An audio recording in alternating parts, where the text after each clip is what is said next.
Hey everyone, Sparks back with another Girls Frontline 2 video, and we have yet another unit announced. This is Dushevnaya. I think I'm pronouncing that right, but then again, I could be totally butchering it. I don't know. It sounds kind of like Russian or Eastern European to me.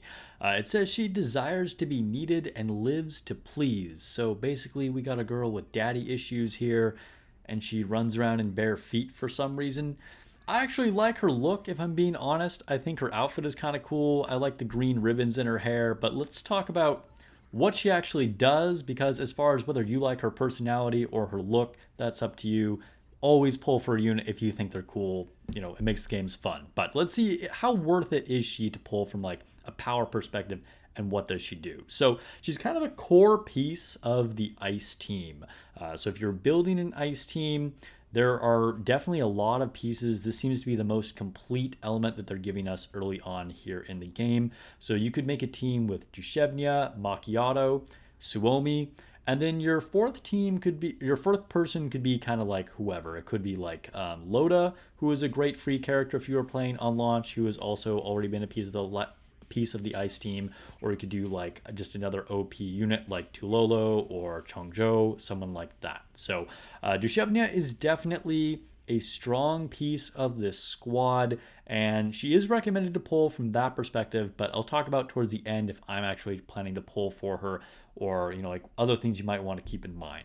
But with that said, let's go ahead and take a look at her skills. Skill 1 is Hero's Code.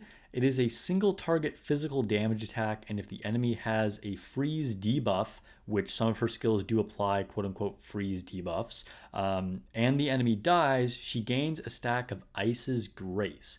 Ice's Grace says that at 4 stacks, this attack, Hero's Code, ignores 15% of cover and deals ice damage with additional damage if there are freeze spaces. So, sometimes the ground will look all like snowy, which some of her attacks will do. Suomi also does that.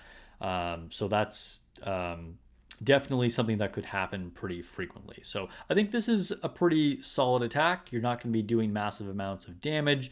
But since she is going to be doing debuffs and she's going to get these stacks, I think this is definitely a very usable attack that isn't like solely dependent on her triggering these things either. Of course, her normal attack is just the standard like physical 80% of attack damage. So I didn't feel the need to really talk about that. But all right, let's talk about her skill 2 now. Does a low damage kind of, I think it's like 50% of attack, diamond AoE that leaves freeze tiles. So again, this is going to benefit that skill 1.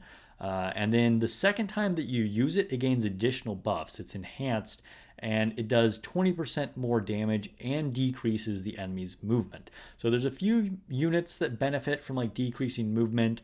Like another unit that everybody should have is Vepli that plays with like movement. This can definitely be handy in certain situations, although I'm not sure like how impactful this will be in a lot of stages. It's very situational. But leaving those freeze tiles, I think, is kind of the most valuable thing about it. And then using it repeatedly, the damage will go up on it because it definitely starts as like fairly low damage. You're still not going to be doing massive damage because ultimately Dushevnaya is a support and not like a big DPS. So let's take a look at what her ultimate does.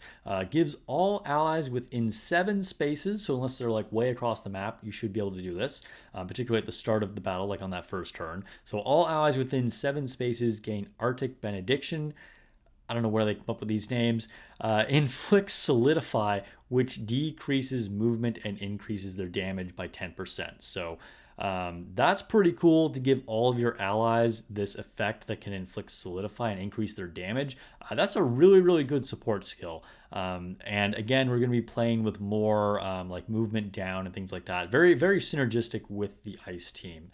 Also increases the CI gauge by 2 points, so that's fantastic. Automatically gets 2 CI points at the end of your turn if it's 0. So like if you're at 0, just 2 free CI points is super valuable. Not a lot of characters will do that. And then it also gives her Glacier Domain, which gives her support attacks, kind of similar to like Chongzhou. So support attacks can be super valuable, where she will follow up a allies attack with her own physical damage attack. So that's going to be another great thing to use with like Macchiato or whoever else it is that you happen to be attacking with.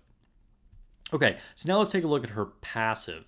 It says it increases damage for all allies by 10%, and then increases ice damage by another 10%. And then at the end of turn, she auto gains 2 CI points. So this is on top of potentially getting 2 CI points from her ultimate if she was already at 0. So she's going to rack up CI really quickly and easily here. This is probably some of the best CI generation we've seen on any unit so far.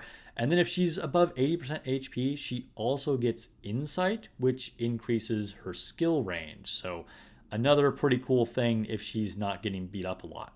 Honestly, her skills are pretty useful, but keep in mind, a lot of this stuff really gets the most use if you're using other, freeze or ice type units and leaving those ice tiles on the ground, things like that.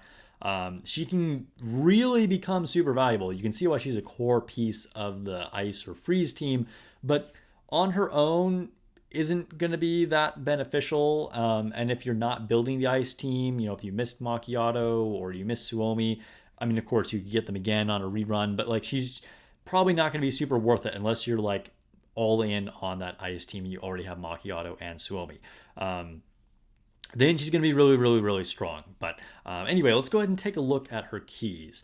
I don't think her keys are really that impactful, if I'm being honest. Some units, their keys are really important. You want to pick specific ones. Doesn't seem that way. Of course, depending on what situation you're in, some are going to be better than others.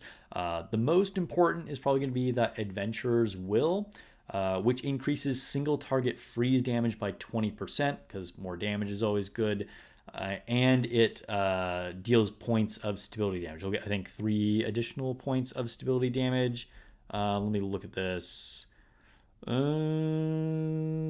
was that called? Adventurers will 2 points of stability damage, not 3, but still great. Decreasing stability damage or stability points of the enemy is always handy. So I think that's probably the most important one, but otherwise, take your pick. I do like the one that removes buffs if there are already ice tiles on the ground. So again, if you're really synergizing with a lot of those ice effects and you're leaving those ice tiles on the ground, removing buffs from the enemy is always going to be good, particularly, when you're fighting against bosses. This would be super great with Suomi because her ultimate is constantly leaving those tiles on the ground too, right?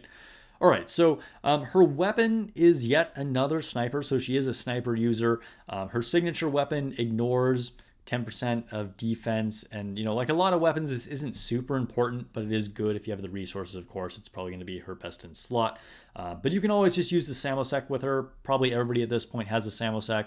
If you're new, you can easily get this weapon, and it's going to be good on her. I wouldn't stress too much about pulling her weapon. So ultimately, should you pull? Well, as I said earlier, if you already have Macchiato and Suomi, she's going to be a fantastic addition, and this will probably become your strongest squad yet on that ice team. And then, like I said, fill in with whoever you have, like Loda, Tulolo, whatever. And that's going to be really, really good. But if you're missing either Suomi or Macchiato, she's probably not going to be that super valuable. I do have both of them, but I'm still going to pass for her just because I'm planning to go more all in on the fire team, which will, who knows how long that will take, but that's just kind of what I'm targeting, as well as, of course, Klukai, which is our corrosion DPS, and I want to try and get to V6 on her. So that's kind of my own situation. I'm kind of going all in on some of my favorite girls, but I'd love to hear your opinions. Are you planning to pull for Dushevnaya? Was there anything that I missed pointing out here? Please let me know. Help out the community. And like I said, I do think she's kind of a fun unit. She's got like a really goofy intro video that they posted on Twitter, so check that out if you haven't already. I played part of it here in this video as well, but yeah. All right, subscribe for more Girls Frontline 2 videos. It would really help your boy out.